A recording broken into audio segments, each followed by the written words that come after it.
Cristo es mi pasión, Él es mi recompensa.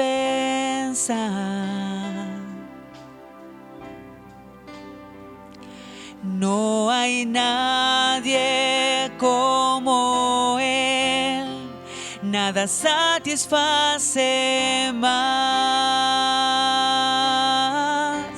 Pruebas vendrán, mas cantaré, no vuelvo atrás, soy libre en Él.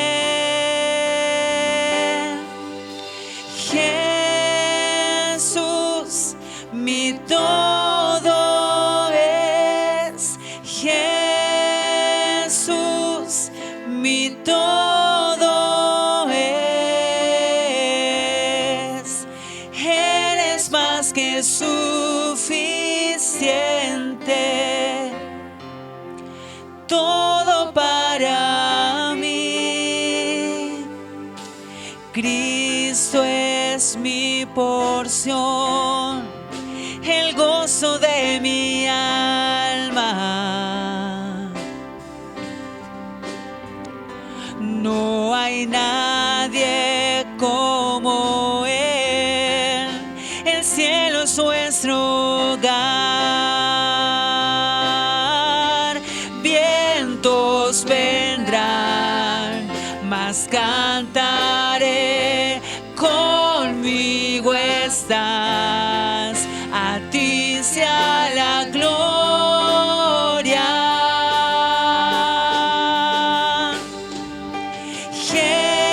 Jesús, mi todo es.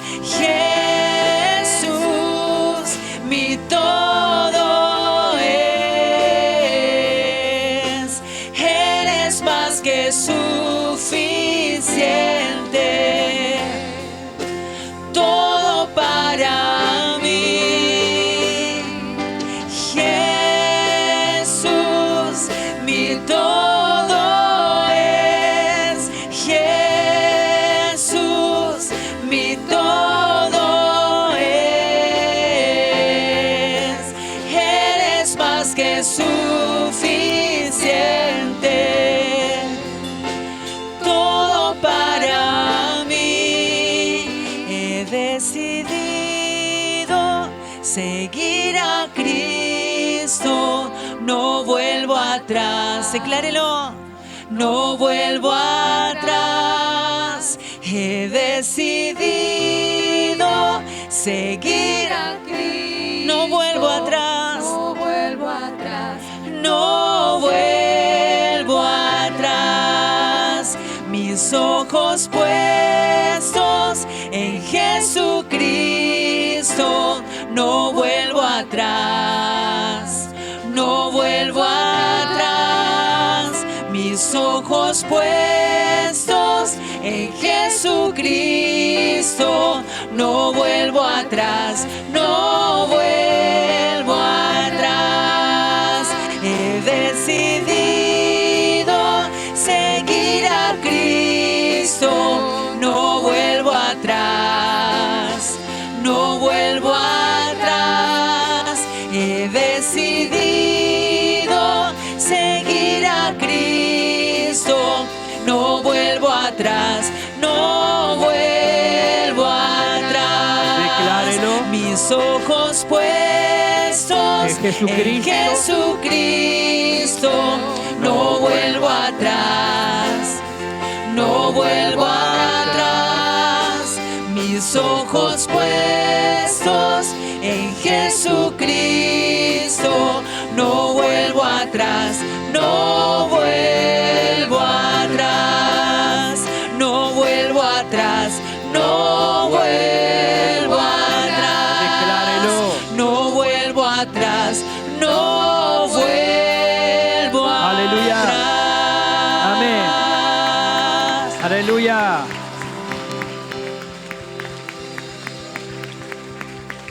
Gracias, Jesús. Te adoramos.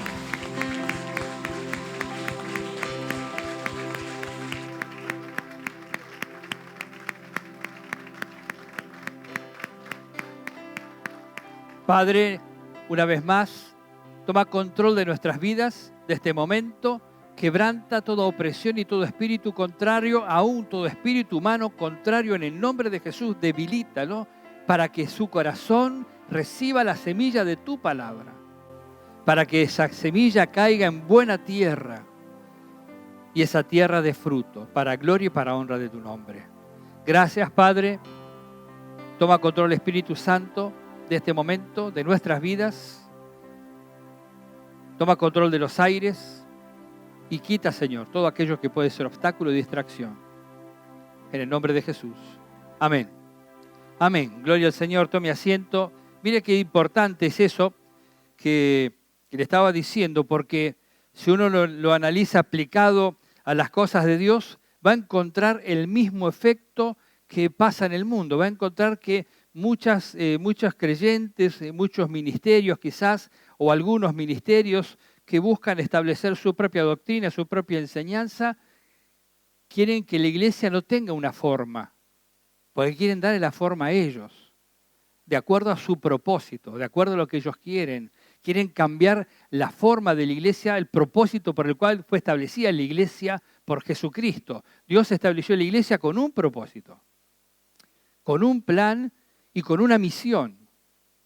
Ese fue el establecimiento de la iglesia. Después, el creyente, como dije antes, el discípulo quiere avanzar, quiere crecer, se involucra, va a la escuela bíblica, va a los ABC, va al instituto bíblico, paga el precio de prepararse porque se involucra, tiene que dejar cosas seguramente para hacer otras, y lo hace porque tiene un llamado, y sabe que el propósito de Dios para su vida es eso.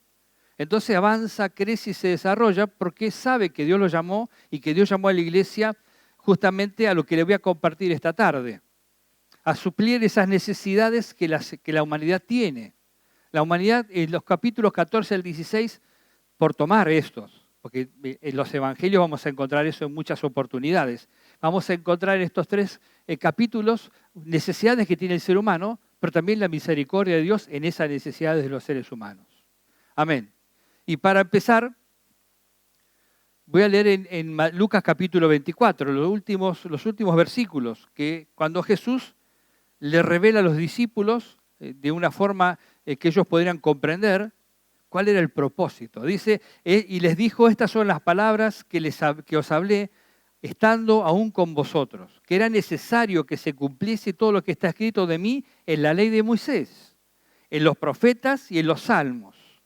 Entonces les abrió el entendimiento para que comprendiesen las Escrituras.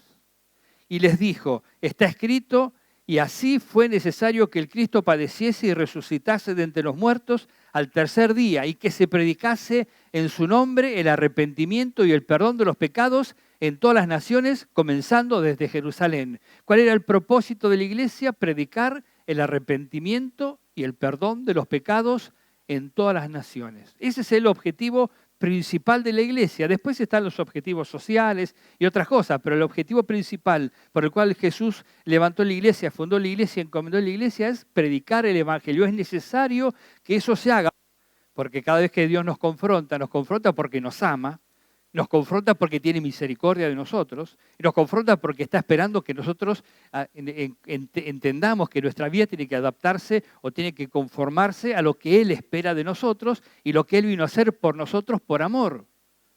Porque estábamos perdidos, ¿amén? Estábamos perdidos.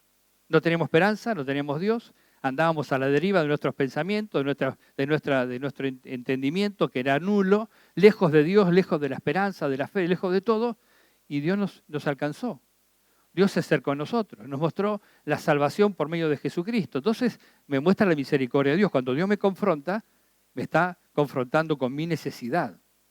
Y Él, que es un Dios misericordioso, que suple esa necesidad. Entonces, teniendo en cuenta lo primero que leímos, que es el propósito principal de la iglesia, es lo primero con que Dios nos confronta, con nuestro pecado y la necesidad de arrepentimiento.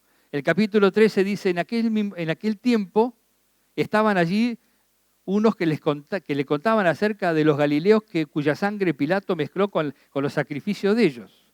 Respondiendo Jesús les dijo, ¿pensáis que esos galileos, porque padecieron tales cosas, eran más pecadores que el resto de los galileos? Os digo, no. Antes, si no os arrepentís, todos pereceréis igualmente. Después le dice, o esa torre, cuando cayó la torre de Siloé, que mató a un montón de Jerusalén, ¿qué pensaban? ¿Que esos eran más pecadores que los otros? ¿Que el resto de la gente de Jerusalén? No. Si no se arrepienten, todos perecerán igualmente. ¿Cuántos tenían que arrepentirse? Todos. ¿Cuántos nosotros tenemos que arrepentirnos? Todos. Nadie puede decir, no necesito arrepentirme. Todos necesitamos arrepentirnos. Inicialmente cuando aceptamos a Cristo, pero después en el proceso de nuestro crecimiento y cuando vamos teniendo luz de las cosas de Dios, nos vamos dando cuenta cuántas cosas necesitamos arrepentirnos todavía. Pedirle perdón a Dios, reconocer que nosotros hemos pecado y le hemos ofendido a Dios y también darle gracia por su misericordia. Hay un punto importante del arrepentimiento. ¿Qué significa arrepentirse? Porque yo no me arrepiento y me convierto a Cristo para seguir haciendo lo mismo. Me arrepiento para cambiar. Entonces arrepentimiento es, yo me estoy yendo al infierno, le digo, Señor, soy un pecador, me arrepiento, te pido perdón y cambio el rumbo de mi vida. Ya no camino más para aquel lado, camino para el lado opuesto. Ahora, estoy acá, sigo estando en el mismo lugar, sigo teniendo cosas que cambiar, pero ya mi dirección es otra. Ya no voy empeorando, ahora voy a empezar a mejorar. Empiezo a caminar un camino que me va haciendo transformar, que me va haciendo santificar, que me va dando cada vez más luz y luz. Entonces yo voy comprendiendo que las cosas que tengo que ir dejando, pero ya estoy en el camino correcto. Entonces arrepentimiento es cambio de rumbo. Arrepentimiento es justamente reconocer que estoy mal y decido cambiar ese rumbo de mi vida. No puedo decir que me arrepentí cuando sigo haciendo lo mismo. También tenemos necesidad, cuando seguimos leyendo, de dar fruto en el reino. Para dar fruto tenemos que conocer, tener relación con Dios, crecer en el conocimiento de Dios y de su palabra. Y eso tenemos que desearlo. Tenemos que desear crecer, madurar y dar fruto para el reino. Tenemos que quererlo porque además tenemos la necesidad de hacerlo. Este pasaje muestra que hay una necesidad de hacerlo. Jesús lo enseña a través de esta parábola. Dice, un hombre tenía una viña y fue a buscar en una planta de higo que tenía fruto y no lo encontró. Entonces fue al viñador y le dijo, mira, hace 3 años que vengo y nunca encuentro fruto en esta planta. Cortala, sacala, inutiliza la tierra. ¿Para qué la vamos a tener acá? Entonces el viñador le dijo, déjeme que voy a trabajar la tierra, la voy a abonar, a ver si da fruto. Y si no da fruto en 1 año, entonces córtela. Así que hay una necesidad de dar fruto, porque Jesús está hablando de un límite de tiempo. Un límite de tiempo que obviamente es para nosotros ponemos tenemos esa actitud que hacemos que el fruto no fluya o que no aparezca. Dios siempre tiene paciencia con nosotros, pero ¿qué pasa? Pasado cierto tiempo, si nosotros somos infructuosos, vamos a quedarnos siendo infructuosos y no vamos a dar fruto nunca para Dios. Porque nos hemos quedado achanchados, no sé, amañados, como querramos decirle, y no hemos permitido que el Espíritu Santo obre en nuestra vida, solo nos hemos quedado con los viejos pecados y no hemos cambiado. Así que muestra que hay una necesidad de dar frutos. Dios espera. El dueño de la viña esperaba encontrar fruto en esa higuera. No lo encontró.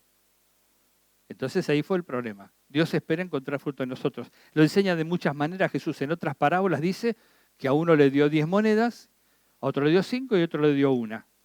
Cuando regresó de su viaje, el que le dio 10, dijo, Señor, me diste 10, acá produje otras 10. El que le dio 5, Señor, tus 5 monedas produjeron otras 5 monedas. Bien, dijo él, buen siervo y fiel. A ti te voy a dar gobierno sobre 5 ciudades, a ti sobre 10 ciudades. Y llegó el que tenía una moneda y no hizo nada. Y le dijo, siervo malo y negligente, esa moneda se tenía que haber multiplicado, aunque ya lo hubieras puesto en el plazo fijo. No te da mucho, pero algo te da. Hubieras comprado $, qué sé yo. Hubieras hecho algo. Y yo hubiera tenido una ganancia. No hiciste nada, esperaba que le dé fruto.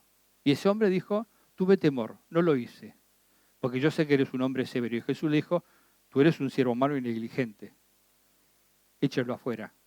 Así que el principio es el mismo. Dios espera que lo que Él nos da dé fruto. Y Él te dio dones, te dio gracia. Él te llamó con un propósito. Entonces Él espera que tu vida sea una vida que dé fruto. ¿Cómo das fruto? Bueno, primeramente haciendo lo que decía antes, ¿no? Manteniendo comunión con Dios, conociendo el corazón de Dios, conociendo la palabra, aprendiendo la palabra, involucrándote más y más, testificando de que Cristo te transformó en esa vida de comunión con Dios, no te vas a avergonzar de dar testimonio de Él. Vas a ver a una persona en necesidad y le vas a hablar de Cristo, porque vivís en comunión con Dios. Vas a dar fruto en ese sentido. Vas a dar fruto entregándote progresivamente al propósito de Dios, avanzando en lo que Dios quiere para ti, como antes también mencioné. Cuando uno se convierte a Cristo, empieza a tener, si se convierte verdaderamente, ¿no? Que hay una revelación de Dios en su corazón, es como que la luz se encendió. Y antes estaba en tinieblas, ahora veo claramente. Bueno, veo claramente comparado con lo que era antes, ¿no? Y me doy cuenta de que mi vida es un desastre. Ahora en Cristo me doy cuenta que hay un potencial tremendo. Entonces quiero crecer en eso. Amo la palabra, quiero conocer la palabra, quiero crecer en la palabra, quiero testificar de Cristo. Ando volando, estoy en una nube. No la nube de Google, pero estoy en una nube, ¿no? Y estoy ahí volando, flotando porque el Espíritu Santo está en mi vida y yo me siento que tengo el poder y la unción de Dios y le quiero hablar de Cristo a todo el mundo y convertite porque si no te voy a pegar. ¿No? Y uno se vuelve loco, ¿no? Y claro, si quiere que se convierta, dejá la religión y convertirte a Cristo y salí, ¿no? Dejá la droga y dejá esto y aquello, ¿no? Dejá el gauchito ese que no sé quién es y venite. Y claro, uno se... ¿Por qué? Porque está con todo el fuego del Espíritu porque se convirtió a Cristo. Y testifica de Cristo, está dando fruto para el reino y va creciendo, va avanzando, se entrega al Señor de todo su corazón y es un buen mayordomo, un buen administrador de lo que Dios le ha dado. En todas estas cosas estoy diciendo, en la plata es otra cosa, también tiene que ser un buen mayordomo, pero estoy hablando de los dones, la gracia, el llamamiento de Dios. Crece y progresa y está siendo un buen mayordomo de aquello que Dios le ha dado y entonces obviamente va a ser un buen mayordomo en todas las cosas. También, ¿por qué dice la necesidad de hacer esto? Primero porque Dios, claro, espera que nosotros demos fruto, pero también porque el reino de Dios avanza inexorablemente. El reino de Dios avanza. Nosotros podemos hacer lo que querramos, hacer todo lo contrario, hacer la oposición, hacer instrumento del enemigo, muchas veces haciendo que justamente queremos tener una iglesia líquida, que se amolde a todo. No, la iglesia tiene una forma. La iglesia es la iglesia del Dios viviente, columna y baluarte de la verdad, y la iglesia tiene que manejarse de acuerdo al propósito de Dios. Entonces, cuando nosotros no comprendemos eso, nos vamos quedando atrás. El reino de Dios avanza y yo me estoy quedando. Jesús lo dijo de esta manera, dice, el reino de los cielos es semejante a un grano de mostaza que un hombre tomó y sembró en su huerto, creció y se hizo árbol grande y las aves del cielo anidaron en sus ramas. Es semejante a la levadura que una mujer tomó y escondió en 3 medidas de harina hasta que todo hubo fermentado. Y después les dice que uno tiene que esforzarse por entrar. Por eso dice, esforzaos por entrar por la puerta angosta, porque os digo que muchos procurarán entrar y no podrán. El reino de Dios va a avanzar. Así como la levadura hace fermentar la masa, no importa si nosotros lo vemos, lo entendemos o no, la cuestión es que la masa fermenta, la semilla comienza a hacer que germinar y que el árbol vaya creciendo. El reino de Dios va a avanzar aunque nosotros no lo veamos. Hay algunos que dicen, no, como Elías, por ejemplo, que cometió ese error. Dijo, Señor, yo solo quedé. Y no hay más nadie, yo solo soy el único profeta que hay acá. Y Dios le dijo, no, te equivocáis, tengo 7.000 más. Que no doblaron su rodilla ante Baal ni besaron sus pies. Que se mantuvieron en santidad. Elías creía que era él solo. Dice, soy yo solo y me quieren matar. Bueno, Dios le dijo, no soy solo. Había un pueblo que él no conocía. Bueno, el reino de Dios avanza, aunque algunos digan, no, la iglesia no pasa nada, la iglesia está quedada. No, la iglesia de Cristo avanza. Los quedados son los hombres. La iglesia de Cristo avanza. La iglesia de Cristo no se queda, se sigue predicando, se sigue. Dios usa todos los medios sabidos y por haber, aunque los más insólitos para nosotros, Dios los usa igual. Y el reino de Dios avanza. Por eso dice, esfuércense por entrar. Esforzarse por entrar es esforzarse. No es hacer lo posible. Bueno, voy a hacer lo posible. Voy a ver cómo hago. No, dice, esforzate por entrar, porque muchos procurarán entrar y no podrán. O sea que hay una exhortación a realmente hacer un esfuerzo hasta lo último, hacer casi lo imposible para mantenerse en el reino y seguir avanzando. No es solamente, bueno, voy a ver cómo hago, voy a ver si voy, que yo empezar, bueno, si Dios me ayuda. No, dice esforzate por entrar, porque muchos querrán entrar y no podrán. Entonces, la exhortación es a mantenerse firme, porque el reino avanza, inexorablemente el reino sigue adelante, y el que se queda, porque no quiere seguir al reino de Dios, no quiere caminar de acuerdo al propósito de Dios. Por eso Jesús los exhortaba a ellos, pero también los exhorta a nosotros permanentemente a que nosotros podamos esforzarnos, caminar, seguir tomados de su mano y seguir siempre atentos a su propósito. Lo siguiente que dice más adelante, además de que él tiene un lamento sobre Jerusalén, eso después lo puede leer, habla de aquellas personas a las que Jesús convida, invita. Usted es una persona invitada. El invitado tiene necesidad de participar. ¿Puede optar de no hacerlo? Sí, pero vemos que el final no es bueno. Dios invita y espera, sí, que seas parte de mi reino y te doy todo lo que necesitas, porque Jesús dijo, no se preocupen, porque Dios le apreció daros el reino. Ahora, cuando una persona menosprecia eso, es un necio. Recibe la invitación de Dios y la rechaza. Eso fue el pueblo judío. El pueblo judío no es más el pueblo de Dios. Ellos lo rechazaron. Muy a pesar de que haya judaizantes en medio de la iglesia que dicen, no, hay que ser el judío, es mejor ser judío cristiano porque es doble bendición. No, mentira. Hay una sola bendición y está sobre el pueblo de Dios. Y el pueblo de Dios son los cristianos. Los judíos no son el pueblo de Dios.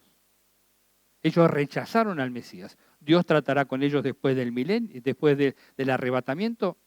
Es verdad. Dios va a tratar con ellos y los va a restablecer a los que crean como cree usted y como creo yo. A los que rechazan a Cristo, no. Hay un solo pueblo que es el pueblo de Dios. Por eso, en la parábola de la cena dice que Él los invitó. Eso le está diciendo Jesús a ellos. Y también nos muestra la severidad a nosotros. Pablo en Romanos dice, miren la bondad y la severidad de Dios. Porque bondad para con nosotros y severidad con ellos. Pero no se enorgullezcan, porque el que también lo excluyó a ellos lo puede excluir a ustedes. Así que manténganse humildes, no sean arrogantes, porque Dios los excluyó a ellos por amor a ustedes. Así que nosotros tenemos que tener un corazón humilde delante de Dios, pero entender esto. Jesús los convidó, Dios llamó a los convidados, que eran los judíos, y ellos se excusaron. Entonces dice, vuelto el siervo hizo saber estas cosas a su señor. Entonces, enojado el padre de familia, dijo a su siervo, ve pronto a las plazas, las calles y las ciudades y trae a los pobres, a los mancos, a los cojos y a los ciegos. Y el siervo fue e hizo como le mandó el Señor. Regresó diciendo que había todavía lugar, que había lugar en la casa. Entonces él dijo, ve por las calles, por los caminos, por los vallados y fuérzalos a entrar para que se llene mi casa. Porque os digo que ninguno de aquellos hombres que fue convidado gustará mi cena. No eran dignos. Ellos no se consideraron dignos y Dios los dejó de lado para ir a los perdidos que no eran judíos, que somos nosotros. Por eso Pablo dice, miren la bondad de Dios, que la dureza de ellos fue salvación para nosotros. Así que tenemos que apreciar eso. Si nosotros no lo apreciamos como ellos, entonces somos necios como ellos. Dios nos convida, Dios te llama, te invita. Lo que Dios espera es una respuesta positiva. Sí, Señor, yo quiero ser parte de tu reino, quiero ser parte de tu familia, tú eres mi Padre. Tú eres aquel que mi Redentor y mi Salvador. No hay otro Salvador y otro Redentor. Tú eres Jesucristo, tu Hijo es mi Señor. Amén. Esa es la respuesta que espera Dios. Entonces tenemos necesidad de arrepentimiento, tenemos necesidad de dar fruto porque Dios espera que demos fruto, tenemos necesidad de aceptar la invitación de Dios porque Dios espera que aceptemos esa invitación. Además, nos conviene aceptarla, porque el hombre tiene alma inmortal. Si rechaza la invitación de Dios, va a la condenación. No tiene escapatoria. No hay abogado, no importa si van encumbrados sean los abogados que quieran defenderlo. Hay un solo abogado. No es como acá que hay muchos. Allá hay un solo abogado, Jesús. Va a decir Jesús, va a decir, Padre, yo pagué por él. Adentro, al reino de los cielos. No sé, no lo conozco. Al otro camino. Para otro lado, otro rumbo. La condenación. Así que hay un solo abogado, uno solo que intercede y uno solo que va a ser aquel que nos va a dar acceso a la presencia de Dios y al reino de Dios para siempre. No rechacemos la gracia de Dios. Ahora, ¿cómo podemos rechazarla? Bueno, podemos rechazarla malinterpretando la palabra. A veces por ignorancia y a veces porque conviene malinterpretarla. Algunos. Pero yo le digo, lo que le parece que le conviene ahora, en realidad no le conviene. Porque malinterpretar la palabra es exponerse a la condenación. Porque uno deja de salar. Jesús dijo, si la sal se vuelve insípida, ¿para qué sirve? No sirve más para nada. O sea, para ser echada. Está hablando siempre figurativamente, pero está hablando de de la persona. Dice, si la sal pierde su sabor, si la persona pierde su sabor, si no es su propósito para lo cual fue llamado, entonces ya no sirve más para nada. Va hacia la condenación, porque ha rechazado la gracia. Entonces, él lo dice con dos parábolas. Y le voy a dar una interpretación, digamos, no más profunda, porque eso tiene que ir al Instituto Bíblico, ¿no? Pero quiero que lo entienda. La parábola de la oveja perdida y la parábola del hijo pródigo. La necesidad que tenemos de la misericordia de Dios. Porque nosotros somos obstinados, somos rebeldes a Dios, rechazamos muchas veces, haciendo una mala administración de aquello que Dios nos ha dado, y además pensamos que no tenemos necesidad. Allí estaban los fariseos, no siempre estaban los fariseos alrededor de Jesús. Y Jesús siempre los confrontaba, y los confrontaba con que ellos eran pecadores, pero ellos no lo aceptaban. Ellos pensaban que eran justos. Por eso la primera parábola, la de la oveja perdida, comienza diciendo así: se acercaban a Jesús todos los publicanos y pecadores para oírle. ¿Quién se acercaba para oírle? Los publicanos y los pecadores. Y los fariseos y los escribas murmuraban diciendo: a los pecadores recibe y come con ellos.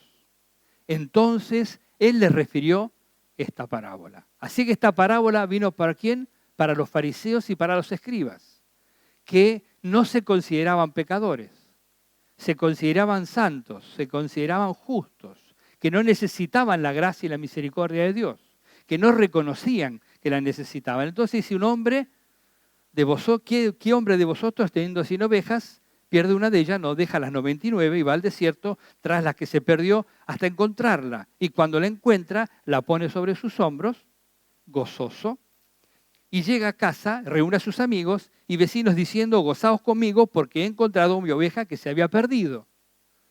Entonces el que malinterpreta esta palabra dice: ¿dónde está la iglesia que nos viene a buscar? Que yo soy la oveja perdida. El pastor deja la 99 hoy, la oveja, y me viene a buscar a mí. Entonces, ¿sabe qué es eso? Una excusa para echarle la culpa a otro de la responsabilidad personal. Porque Jesús vino a salvar la perdida. Jesús tomó nuestros pecados y lo clavó en la cruz para salvarnos. Nosotros somos la oveja perdida. Eso es una parábola que se la decía a los fariseos. Y ahora viene el cierre, está la cuestión principal de lo que Jesús está diciendo, de lo que Jesús quiere enseñar. Yo muchas veces he escuchado personas y que me lo han dicho saber también, que me lo han hecho llegar también. Yo soy una oveja perdida, me tiene que venir a buscar. Sí, 4 años te fui a buscar y no viniste. ¿No? Está como la parábola de la viña, ¿no?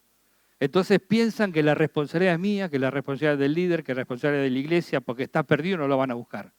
Y cuando lo van a buscar, pasa lo siguiente. Mire, el pastor dice acá, usando la parábola que Jesús no tomó, dice: la encontró la oveja. Se puso contento, la levantó y se la puso en los hombros. ¿Qué hizo la oveja? Nada, la oveja estaba contenta con el pastor. ¿Por qué? Porque la oveja es mansa. La oveja necesita al pastor.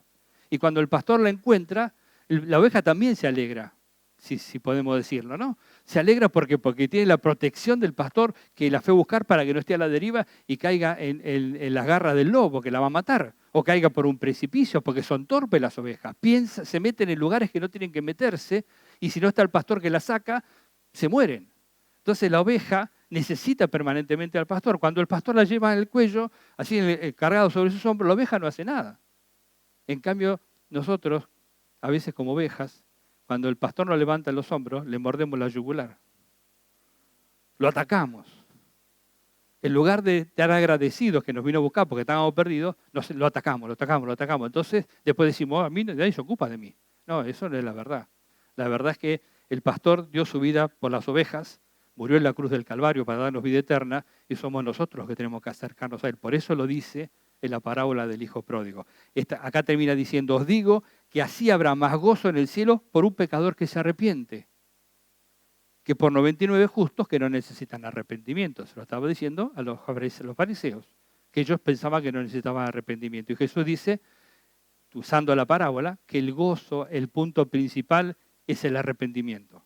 Cuando la persona se arrepiente, entonces hay gozo en el cielo, porque la persona se convierte a Cristo, le rinde su corazón a Él. Entonces, usar la parábola de la oveja perdida para decir esas cosas es un error doctrinal, pero es un error también de interpretación, a veces conveniente y a veces por ignorancia. Pero Jesús le está diciendo eso a los fariseos, que se consideraban justos. Y está diciendo, yo vine a buscar a los perdidos, a aquellos que me vienen a oír, los pecadores y los publicanos. ¿Eso me vienen a escuchar? Bueno, vine por ellos. Y vine a dar mi vida por ellos. Amén. Y en la parábola del hijo pródigo también se ve la necesidad de la misericordia de Dios. Porque en el hijo pródigo, y también en eso, ¿no?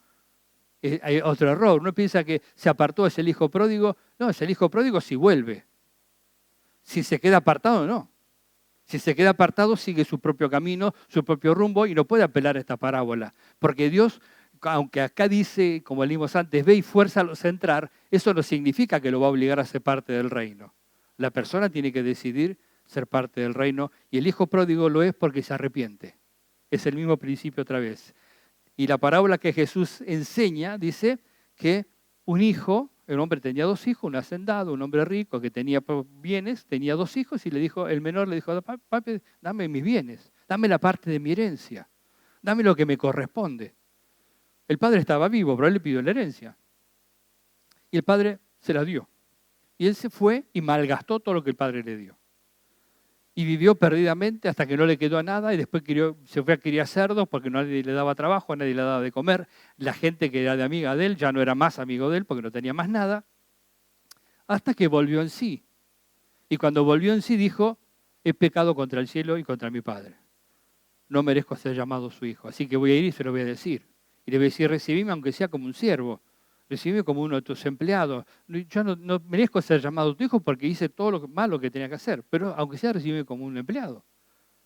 Y entonces él, volviendo en sí, regresó al padre. El padre estaba donde estaba siempre.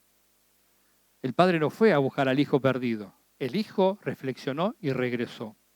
Y el padre, movido a misericordia, lo abrazó, lo besó, lo perdonó y lo restauró. Ese es el sentido. El sentido es, este hijo estaba perdido y ahora lo encontramos. Estaba muerto y ha revivido. ¿Por qué? Porque reflexionó y regresó y se arrepintió de sus pecados. Volvemos al principio. El reino de los cielos tiene que ver con el arrepentimiento y el perdón de los pecados. Ese es el mensaje central. Es lo que Jesús permanentemente decía, aunque a los fariseos no les gustaba escuchar, y quizás haya fariseos entre nosotros, que no les guste escuchar eso, quiere escuchar buena noticia. Bueno, yo digo, Jesús hacía milagros, prodigios y maravillas, son buenas noticias, pero cada vez que hacía eso, les enseñaba esto. Hacía milagros y le decía, ustedes hacen tal o cual cosa, ustedes son hipócritas, ven lo que hay que hacer, esto que hago yo es lo que es el reino de Dios, pero ustedes no. Entonces él siempre hacía milagros y los confrontaba. Hacía manifestaciones de milagros, de poder, porque la manifestación de milagros y del poder de Dios representa el gobierno de Dios en medio nuestro, el reino de Dios en medio nuestro. Pero los milagros iban acompañados de la palabra. Y Jesús dijo, el cielo y la tierra pasarán, pero mis palabras no pasarán. Los milagros van a pasar, pero lo que va a quedar es la palabra de Él. Y Jesús siempre enseñó el arrepentimiento, el buscar a Dios, el reconocer a Dios, el someterse al señorío de Cristo. Entonces dice, ahí hay fiesta en el cielo, por un pecador que se arrepiente. Lo dice 2 veces en este pasaje, cuando habla de la moneda perdida. ¿Qué mujer que tiene 10 dracmas y pierde una dracma no enciende la lámpara, barre la casa, busca con diligencia hasta encontrarla? Eso es esforzarse. Y eso es lo que hizo Dios. Y cuando la encuentra, reúne a sus amigas y vecinos diciendo, gozaos conmigo porque he encontrado la dracma que se había perdido. Así os digo que hay gozo delante de los ángeles por un pecador que se arrepiente. El gozo en el corazón de Dios y en el cielo es por los pecadores que se arrepienten. Amén. Podemos ver muchos milagros, pero si no se arrepiente nadie, no hay fiesta en el cielo. La fiesta en el cielo está cuando las personas, viendo la gloria de Dios, el reino de Dios manifestarse, se arrepienten, se convierten a Cristo, se vuelven a Él, entonces en el cielo hay gozo. Por uno, aunque sea uno, que se arrepienta, en el cielo hay gozo y hay alegría. Así que tenemos necesidades. Nosotros tenemos necesidad de ser perdonados. Tenemos necesidad de dar fruto. Tenemos necesidad de decirle sí a la invitación de Dios. Y tenemos necesidad de hacerlo porque Dios tiene misericordia de nosotros. Tenemos necesidad de la misericordia de Dios. Y Dios tiene misericordia de nosotros. Por eso dice en la parábola esa del hijo pródigo que el padre movido a misericordia podía haber tenido otra actitud, pero fue movido a misericordia y lo restauró y lo bendijo. El que crece y se desarrolla es el discípulo. El que va teniendo un compromiso progresivo con Dios. Bueno, eso es crecer en el propósito de Dios y obedecerle. No es lo que yo quiero, es lo que Él quiere. Porque lo que Él quiere es lo mejor para mí y lo mejor para su obra. Él sabe lo que quiere hacer conmigo, Él sabe lo que quiere hacer contigo y te lleva para que tú seas productivo, potencialmente crezcas en todo lo que Dios tiene para beneficio de la obra de Dios. Cuando habla del ministerio pastoral, de maestro, de profeta, de apóstol y demás, dice para la edificación del cuerpo de Cristo. Para eso Dios da dones a la iglesia, para el crecimiento del cuerpo de Cristo, para que el pueblo de Dios sea firme, no ande de aquí para allá fluctuante con la sociedad líquida, el matrimonio líquido, la iglesia líquida que toma la forma que quiere, total. No, para que el pueblo de Dios no ande fluctuante por todo viento de doctrina, sino que se mantenga firme, manteniendo su visión en Jesucristo, mirándolo a Él, crezca conforme a aquel que es nuestro Salvador, que es Jesucristo. Efesios capítulo 4. Entonces Dios te llama con un propósito, para bendecirte a ti. Sí, te bendice a ti, pero quiere que tu vida sea bendición para otro. Me acuerdo, estábamos hablando de Concepción, tenemos que orar por ella porque está mal físicamente, está internada. Y Concepción decía, el pastor ora, predica 5 minutos y se va. Decía hace 30 años. ¿No? Hoy no lo dice lo mismo. Pero antes decía, el pastor viene, predica 15 minutos y se va, ya está. ¿No? Si habla poco. Entonces, bueno, mantengo lo de hablar poco fuera del púlpito. En el púlpito hablo un poco más ahora. Así que, claro, uno tiene que rendirse al propósito de Dios. El creyente, el discípulo que quiere crecer, no hace lo que quiere, hace la voluntad de Dios aunque le cueste, aunque tenga que esforzarse. Bueno, esfuércese. Eso es ser un discípulo de Cristo. No es que todo le vaya bien. Cuando las cosas le van mal, alégrese y gócese. ¿Sabe por qué? Porque Dios va a hacer un milagro. Usted va a ver el reino de Dios. Y si Dios no hace lo que usted espera, de todas maneras Dios hizo su propósito y es lo mejor para usted y para las circunstancias, porque es lo que Dios quiere que es lo mejor para usted. Aunque usted no lo entienda, aunque a usted le duela, aunque a usted le parezca que usted quería otra cosa. Pero Dios siempre va a hacer lo que es mejor para usted y para el resto de los creyentes y para su obra en particular, de acuerdo a su propósito. Por eso, cuando esa hermana dijo, no tomamos un no por respuesta, hablando de la sanidad de Julio Melgar murió. Porque no era el propósito de Dios hacer lo que ella quería. El propósito de Dios era llevarse ese adorador a su presencia, para que lo adore allí por la eternidad. Manifestar su gloria, sacarlo de esa condición de sufrimiento físico que tenía. ¿Puede haberlo sanado? Sí, pero no lo sanó. Y lo llevó a su presencia. Entonces Dios no tiene prejuicios, ¿no? Como tenemos nosotros. Dios no tiene esa cuestión líquida de que se amolda. No, Dios es Dios. Él hace como Él quiere. Y nosotros tenemos que amoldarnos a Él. Amén. ¿Está dispuesto? Cierre sus ojos un minuto. Toca, Señor, cada corazón. Viniste sobre cada uno, Señor, para que ante la adversidad, la lucha, la dificultad, ante las decisiones, Señor, pueda saber que necesita buscar tu presencia, necesita responder a tu llamado, necesita, Señor, recibir de tu misericordia, de tu gracia, de tu gran amor, que necesita arrepentirse si es necesario, porque tú quieres transformar su vida, cambiar su corazón, darle un nuevo tiempo, porque el que está en Cristo nueva criatura es. Las cosas viejas pasaron, pero pasaron cuando yo me arrepiento y cambio el rumbo de mi vida. Y realmente Cristo es mi Señor y mi Salvador. Obra en cada vida para que ese sea el corazón de cada uno de mis hermanos.